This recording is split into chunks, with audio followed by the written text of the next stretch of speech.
Good evening guys. Preparing po para sa long ride namin papuntang Bataan. Aakyat kami sa Mount Samat. Pero mauna muna yung pagligo sa beach. May Bagak yata.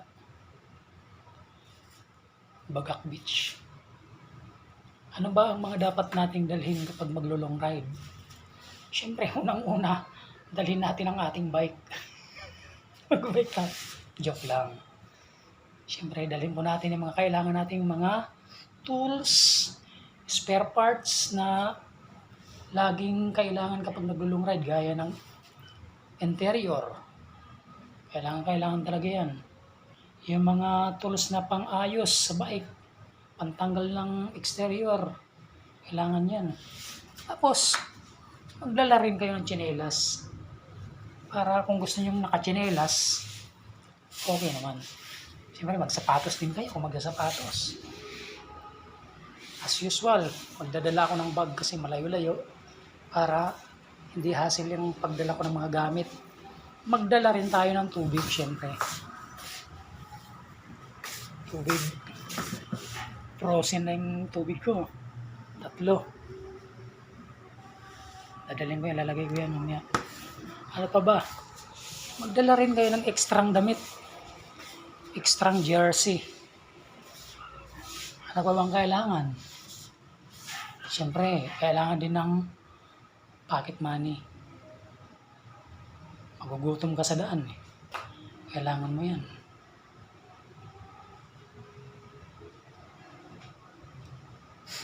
Tapos ano pa? Tingnan mo yung bike mo. Dapat i-tune up mo yung bike mo. Naka-tune up. Tingnan kung ano ba yung mga kailangan iayos. Ito. Pwede na yan. Siguro pagtyagaan ko na itong kadena na yan. Ilaw. Kailangan naka-charge sa mga ilaw na yan. Nagpaka-charge yan. 3 ito eh. Isa-isa lang pagpailaw ko yan. Kailangan yan. Check nyo yung mga brakes. Kailangan yung brakes laging naka-ano yan. Pareho ang lakas harap at sa likod. Hindi pwedeng malakas lang ang likod o kaya malakas lang ang harap. Kaya lang parehong malakas harap at sa likod. Adjust ninyo kung kinakailangan. Ano pa ba? Adjust natin to.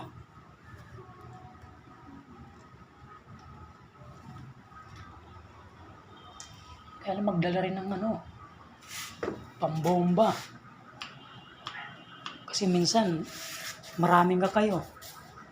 Nagkahiwa-hiwalay kayo, naiwan ka. Tapos naplatan ka ngayon. Wala kang pambomba. Ayari. Kailangan may dala ka talagang interior at pambomba. Para at saka yung cellphone. Kailangan mo yan.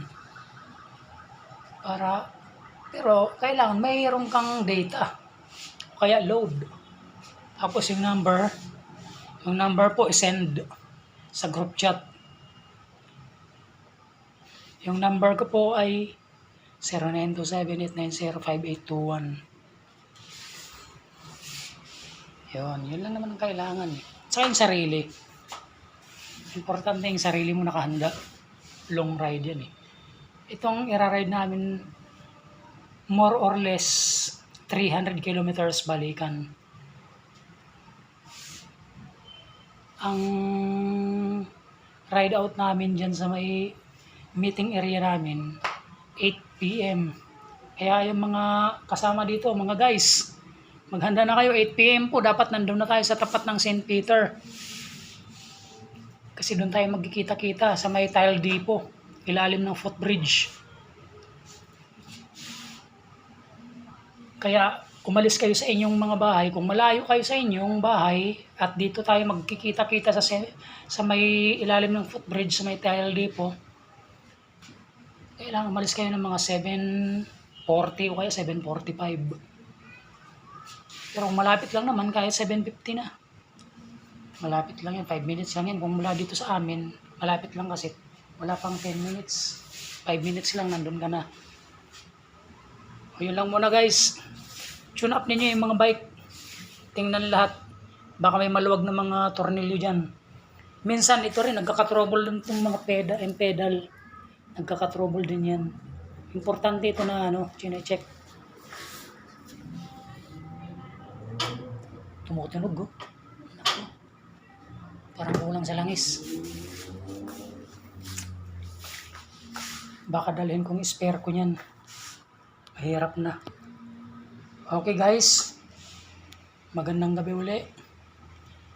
Happy ride out po sa atin. Pray first. Bago kayo malisan yung mga bahay, pray first.